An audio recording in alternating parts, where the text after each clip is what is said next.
Para saudara dan saudari yang Tuhan cintai, selamat pagi dan selamat bertemu lagi dalam renungan harian dari Paroki Santo Petrus dan Paulus Sargapura, edisi hari Selasa, tanggal 27 Juli 2021. Mengawali hari yang baru ini, kita hendak mendengar dan merenungkan sabda Tuhan. Marilah sebelum kita mendengar dan merenungkan sabda Tuhan, kita berdoa. Dalam nama Bapa dan Putra dan Roh Kudus. Amin. Allah Bapa Maha Rahim, Engkau tidak kelihatan, tetapi selalu hadir di tengah-tengah kami.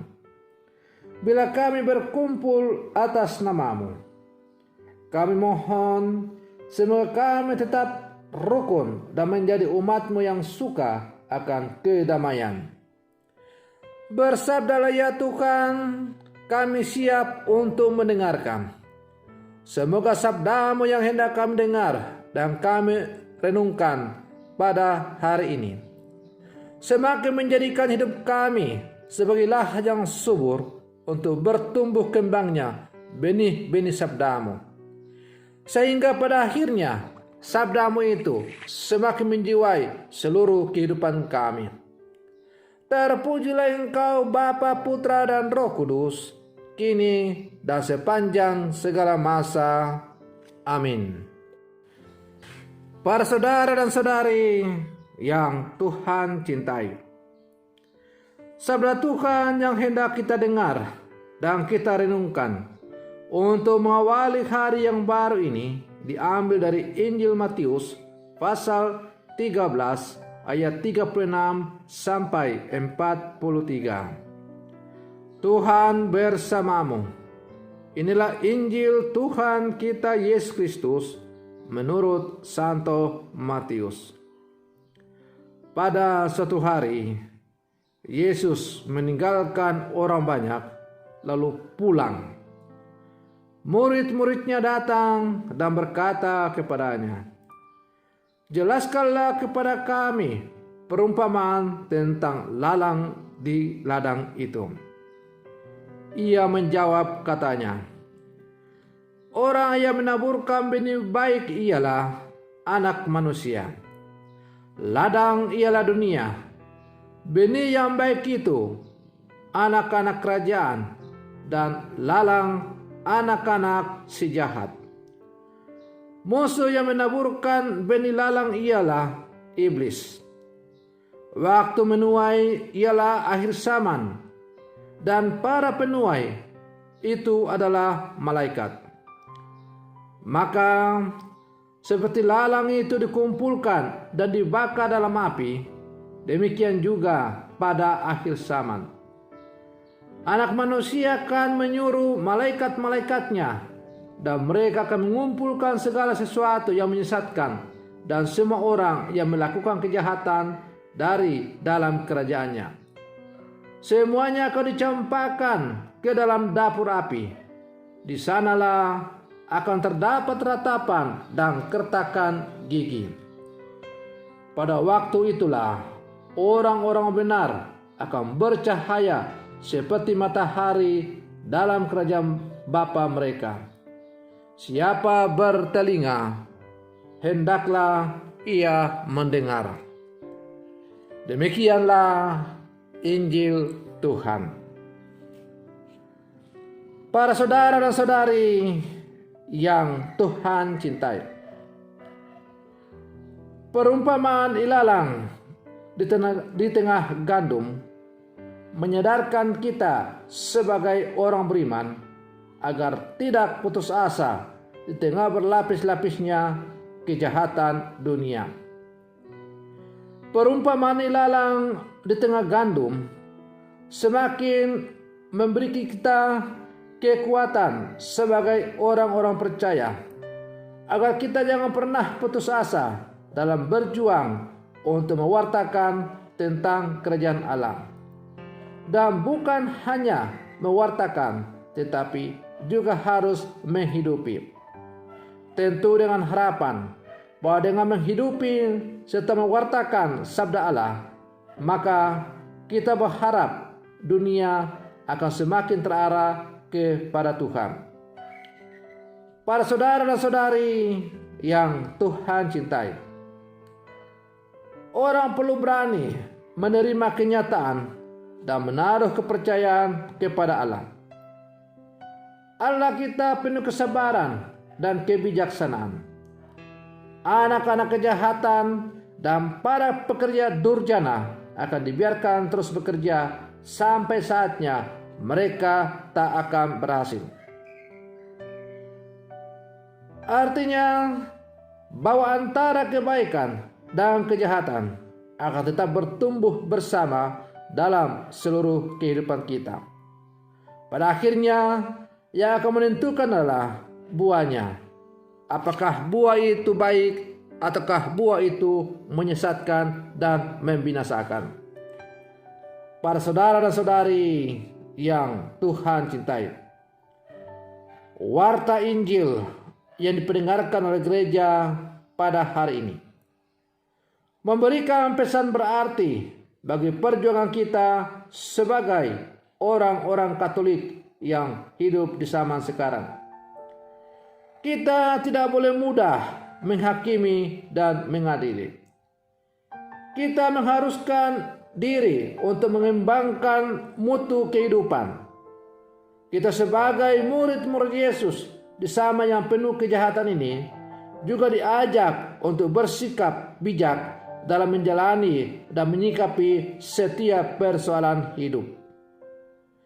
Keteguhan hati, ketangguhan sikap, terutama kegigihan dan kesabaran perlu dikembangkan dalam diri kita dalam menjalani kehidupan setiap hari. Buah-buah kehidupan kitalah yang akan menjadi tanda bukti pada akhir panen. Para saudara dan saudari yang Tuhan cintai, benih sabda Tuhan yang ditaburkan dalam kehidupan kita, dalam diri kita, hati kita, mulai tertabur ketika kita masing-masing menerima sakramen pembaptisan. Benih-benih itu semakin bertumbuh dan berkembang lewat pembinaan-pembinaan yang kemudian dilanjutkan dengan penerimaan sakramen yang lain. Pertanyaannya sekarang adalah, apakah buah-buah benih iman yang telah ditanamkan dalam diri kita, yang kemudian dikonkretkan dengan kita menerima berbagai macam sakramen, sungguh-sungguh berbuah dalam kehidupan kita dan mewarnai seluruh kehidupan kita? Misalnya, ambillah contoh Bapak Ibu yang menerima sakramen perkawinan. Benarkah setiap keluarga Katolik telah menjadi lahan yang subur bagi bertumbuh kembangnya pembinaan iman di dalam keluarga Katolik? Apakah keluarga Katolik telah sungguh menghayati dan menjaga kesakralan serta kesucian sakramen perkawinan? Dan karena itu, meskipun ada begitu banyak tantangan, rintangan yang dihadapi, tetapi akan selalu mengarahkan bahtera rumah tangga kepada kehendak Tuhan, sehingga pada akhirnya gelombang yang dihadapi oleh keluarga-keluarga itu akan dapat diatasi. Ataukah kita mengambil jalan pintas seperti yang diajarkan oleh dunia, kita saling berpisah satu sama lain. Akhirnya terjadilah korban yang tidak diinginkan, yaitu hancurnya keluarga itu. Para saudara dan saudari yang Tuhan cintai, demikian juga misalnya kita yang menanggapi panggilan Tuhan secara khusus. Misalnya saya yang menanggapi panggilan Tuhan secara khusus dengan menjadi seorang imam karena menerima sakramen tabisan. Apakah sakramen imamat yang saya terima itu telah menjadikan saya menjadi seorang gembala yang secitra segambar dengan Yesus, yang selalu mewartakan kasih, mewartakan perdamaian, mewartakan sukacita? Ataukah sakramen imamat yang saya terima itu hanya sekedar saya pergunakan untuk mencari kedudukan, status dan kedudukan, kehormatan di tengah-tengah umat dan masyarakat. Yang penting saya menjadi seorang imam. Soal apakah saya hidup baik dan benar sebagai seorang imam, itu nomor 2. Para saudara dan saudari yang Tuhan cintai, karena itu siapapun kita diajak untuk sungguh-sungguh masuk dalam kehidupan kita masing-masing, dalam lubuk hati kita yang paling terdalam, untuk memeriksa apakah kita sungguh telah hidup sesuai dengan yang kita janjikan masing-masing di hadapan Tuhan. Karena pada akhirnya buah yang kita hasilkan itulah yang akan menentukan bagaimana kehidupan kita kelak. Para saudara dan saudari yang Tuhan cintai, karena itu mari kita jadikan kehidupan kita, diri kita, hati kita menjadi lahan yang subur bagi bertumbuh kembangnya benih-benih sabda Allah, benih-benih iman yang ditanamkan, ditaburkan oleh Yesus melalui gerejanya. Dan kita biarkan, kita pupuk, kita siram, kita pelihara, supaya benih-benih sabda dan iman yang ditanamkan oleh Kristus melalui gerejanya itu semakin bertumbuh dengan subur, dan pada akhirnya menghasilkan buah-buah yang berlimpah dalam kehidupan kita. Dan akhirnya buah-buah yang kita hasilkan itu bukan hanya dinikmati oleh diri kita, oleh kelompok kita, tetapi seluruh umat manusia yang ada di muka bumi ini, yang kita jumpai dalam seluruh kehidupan kita.